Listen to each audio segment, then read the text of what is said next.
So, Mike, why do you think so many franchisors stall out and they never get to 100 units? I think it really comes down to, you know, without, I'll just tell you of an experience. Okay. So as the president and CEO of Payless Car Rental, we stalled out. And before I came back to the company, left and came back, um, I don't think stall was even the right word when you have 12 of your top franchisees that do not want to sign or renew their franchise agreement. Ouch. I mean, if you can imagine that for a second, we're talking major airports across the United States. So that's a real problem. So what do you do? So here's what I did. Okay. I had to go meet with all 12 of them face to face. And I said, you guys, here's the plan. This is what we're going to do. If you can trust me, we're going to build this. Today, your franchise isn't worth $50,000. If you trust me, I'm not saying how many years, no guarantee, but your company will be worth millions of dollars, but you got to trust. So with a stall out question that you're asking is that franchisees will not work as hard when they do not believe the franchisor is working in their best interest or working in the best interest of the brand. When I went out and met with these 12 franchisees and told them what I was going to be doing, and by the way, these are all articles on my website. I can tell you stories after stories, but all my articles are on my website. I did a lot of that because I'm a little brand, Payless Car Rental, which means cheap, who really wants to go and put a bumper sticker on their car that says Payless, right? I'm competing in a very large industry called car rental. So, I had a lot of challenges in a big industry with not a great name. However, the internet changed all that because when I came back to the company, it hit me that no one is going to go to the internet to spend more money. This brand name could be really good. You know what, Frank? We became the 10th largest car rental company in the United States. Travelocity flew to Tampa, took me to lunch, and said, we just want to let you know that you are the fastest growing market share on Travelocity in 2002. So what do you think happened to the franchisees in the value of their franchise? They were selling between 3 and 5 million across the country.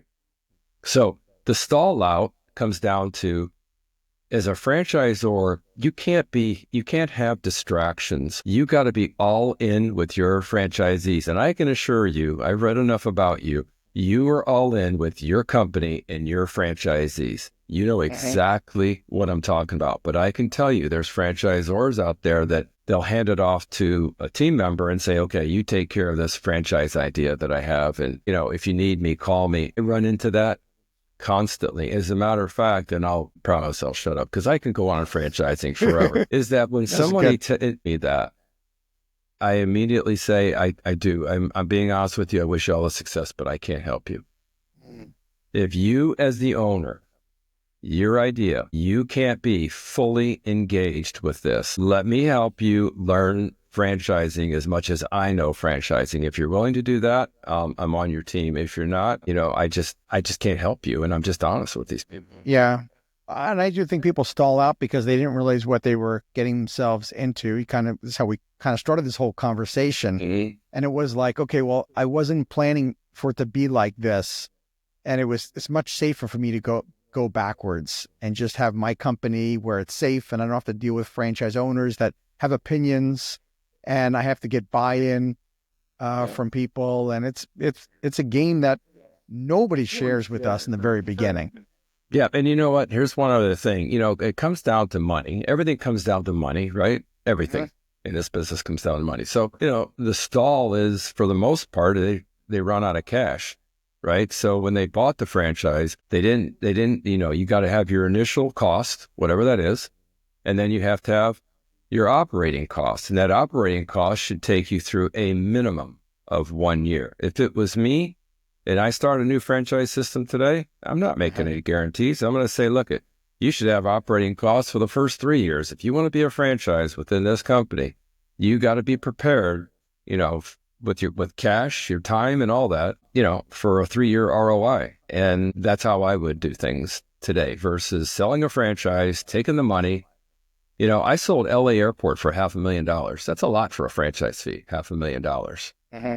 And I got to tell you something, the time that you put into them to keep them going because they were struggling at the beginning turned out to be one of the most successful franchises in the company because, when I'm all in as the CEO and president, you can just take my word for it, but my staff is all in and the support that we provide them is all in. I had a 24-hour call center, right? Taking thousands of calls every day. They were all in. If a franchisee called and said, hey, I need help with this. And okay, what do you need?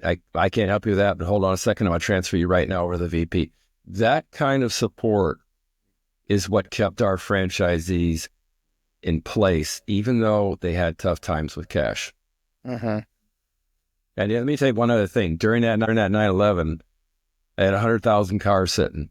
For 3 months, we told the franchisees, there's no royalties. You guys don't pay us any royalties for 90 days. Wow. Okay. That's not everybody does that. I had to do everything I could to try to keep this thing together. Yeah. So what would you attest to be some of the pillars to turning that thing around? I've always said that I want to write a book on communication is life, but it would only be 2 chapters. And chapter 1 would be, your career. Chapter 2 is your personal life. And under the career, under business, communication is absolutely everything. And I mean transparent, honest communication. And if you are that way, if there's anybody listening to this podcast, if you have one takeaway, and that would be communicating I call it over communicating to the franchisee, let them tell you, I've never heard this, but let the franchisee say, gosh, I've already talked to you this week. I don't want to talk to you anymore. No, they're going to want more and more and more out of you to help build their business. And so communication to me is absolutely is the top of the pillar. Well, entrepreneurship is a lonely job. And as franchisors, we need to think about our franchisees that are in business, that they are lonely and they're looking to us for guidance, support. And let's face it, we're providing hope and inspiration to them. Yep. I say it all the time, again, I like comparing sports to business, but a franchisee is like a pitcher on the mound, right? Mm-hmm. I was a pitcher, 15 years of baseball, coaching 2 kids that pitched, 3 kids that pitched. And when you're on that mound all by yourself, you can look at the coach and you can see your team behind you. Hopefully they're going to catch a ground ball, but you're on the mound all by yourself. So is that franchisee. They're looking for that coaching. They're looking for that support. That is the most important thing that I think in the franchise business. Yeah. I always felt too, Mike, that one of the challenges in franchising that we don't talk enough about is that in order to be successful in your leadership position, it's doing the right thing and not necessarily what's popular. Because if we do what was popular, it's easy. I got a whole laundry list of things I can come up with. It doesn't mean it's the right decision for the business. And that's where the communication comes in, where having our franchisees understand the why we're doing what we do, not just you need to do, A through Z. I'll always go back to structure. There's no difference in building a home. Right?